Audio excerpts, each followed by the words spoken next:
a year since it was last on our screens, and whilst there's been a little bit of a change, Kate and Koji is still as good as ever. And, according to this podcast, octopuses are more intelligent than dogs. Could an octopus guide a blind person? Maybe. As long as it didn't get distracted by a crowd. Could an octopus fetch you your slippers? Oh, it could fetch 4 people their slippers. Oh, new top. Look at you, Auntie. Wait, is that Kate? I thought it was Catherine Zeta-Jones. Oh, you. It's for the awards. Have you told your grandson about your award? No, he's dead to me. Ever since he deserted me and went to live with his two-faced cow of a mother. I'm presuming that's a no.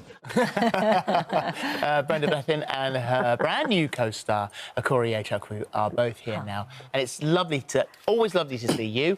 Your first time. Yes, indeed. Welcome. It's amazing. Welcome. Thanks for having me. Yeah, it's a pleasure. So, obviously, we sort of point out that Jimmy Akingbola, who was there originally, he's now moved on and he's going into the reboot of Fresh Prince of Bel-Air. Yeah.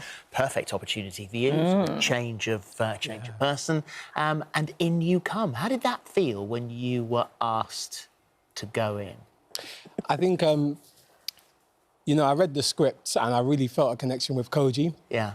And when the job was offered, I did think, you know, it's not a usual way to onboard the show, but it was a hit show and I thought it was amazing comedy and a bit nervous, but, you know, coming in, everyone was so welcoming and, you know, so warm, and the way that the team got me involved and, you know, just supported me throughout the whole process, it was just amazing. Yeah, it was a very easy transition, actually. Was it? Because we'd missed a year because of the lockdown, it's been a 2-year gap. Yeah. So we're coming to it fresh for all of us, really. So there wasn't that much of a... And we just love Okorie. We love him as Koji. Yeah. Wow, it's lovely. And you, what's interesting about this, I guess every actor brings their own unique slant to the character. And for you, you said that it's your dad's influence, actually, that's... Partly, and in a sense, I think, you know, Koji's an asylum seeker and, you know, this is about a year on since he's been seeking asylum. And, you know, there's a lot that he goes through. And he's quite a straight, you know, together guy and, you know,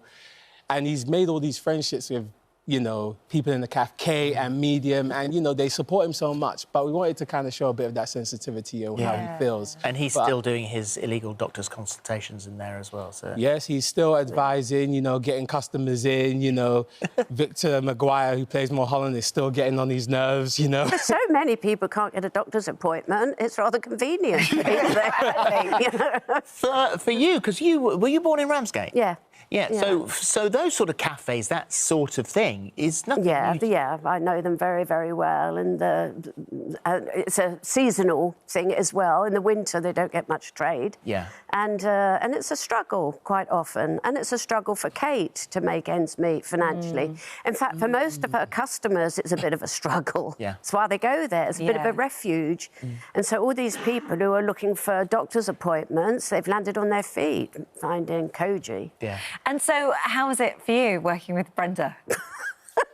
I mean, you know... Why have we got this distance I hope she between can us? block out her ears a little, but she's been amazing and, you know, as an actress, as a person, more importantly, you know, and so warm, so giving, just a trooper, just, you know, and taking on so much just from how she is and, you know. But the hardest thing is not laughing, because she would just, like, pop out some of these really funny moments that, you know, you're trying not to corpse on stage, you know, and that's what the audience are waiting for, you know. And that's the thing, that's what makes it so lovely and actually quite unusual, because there aren't many shows like this with an audience, a live audience. No. And I know that you both obviously have worked so much in the theatre, but to combine that with a TV audience. Yeah, you were playing for the camera and for the audience as well. You can sometimes get a bit disoriented who you're playing to, but we have to remember it's the camera. And the audience love it if it goes wrong. Yeah, they absolutely love it. Yeah. Sorry. There was a moment when I was, you know, entering and, you know, hanging my jacket up on... First entrance, first episode, hanging up my jacket on the coat hanger, and as I went to deliver my line, it fell off. And the raucous laughter was amazing. And that was They your funniest moment. Yeah, they really enjoy, seeing that. But the audience were out for having a real good time, and we. Throughout, what's been going on, it was so great to have an audience. Yeah. An audience with the COVID protocol, they all had to be separated and wear masks. So we thought it would be compromised rather, their reaction, but it wasn't. Yeah. And on the last night coincided with the storm. Oh, really? Oh, right. The famous storm. And we thought, well, there won't be anybody there. But there was more people there that night. Was there really? than the other night. Way through Eunice to get to you as well. Yes. Nothing was good.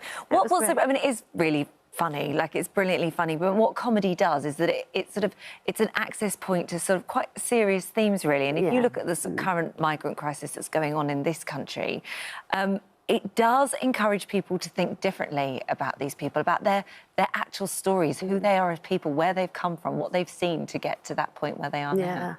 I think that's... It's tragic. Yeah.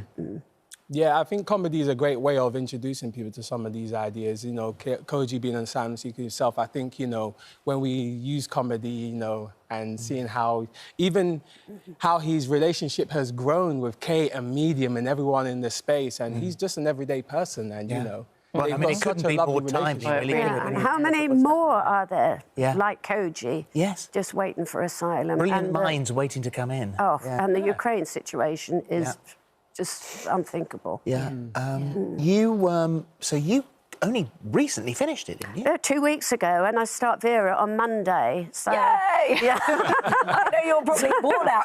I'm very happy about that. So you're away for a long time there, aren't you? Yeah, it's about 6 or 7 months. Yeah. That is a long time. So what about the husband, and what about... And Jack, he's in the dressing room downstairs. Is he? No. Yes, Why he didn't you bring him is. up?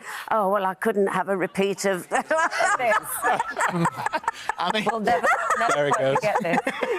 He just did that all the way down the corridor downstairs. Did he? He's not cured. I don't know what to do. We've got 2 more episodes of the current series that are Vera, yes. And then the DVD, Series 11, we've got episodes 1 and 2 and 3 and 4. Yes, they're both out now. They are both out now. And there will be another one with 5 and 6 at some point. Just got to wait for that one. But, Are you still loving I love it? Yeah, it is great. I love the North East, and the people are just fabulous up there. And the crew are very loyal, and the cast is all the same. And it's the same as on Kate and Koji. Yeah. It's like a family, and Do you put the hat and the Mac on and think, there she is? boots. It's the boots. Yeah. Is it? Yeah, everything I do, it starts with the shoes. Yeah. Is it? Oh, wow. Yeah. What sort of shoes does Kate wear? They're boots. They're boots as well, aren't Yeah, practicality. Oh, Kate, I beg your Yeah. pardon. They are little bootlets, actually, but they're flat. She's on her feet all day long. Yeah. they? I love that. Yeah, I do too. Thank you both. Kate and Koji, Wednesday, 9 p.m. on ITV. And as we said, Vera, Series 11 is on DVD now. Thank you Thanks both. ever so Thank you. much. Thank you.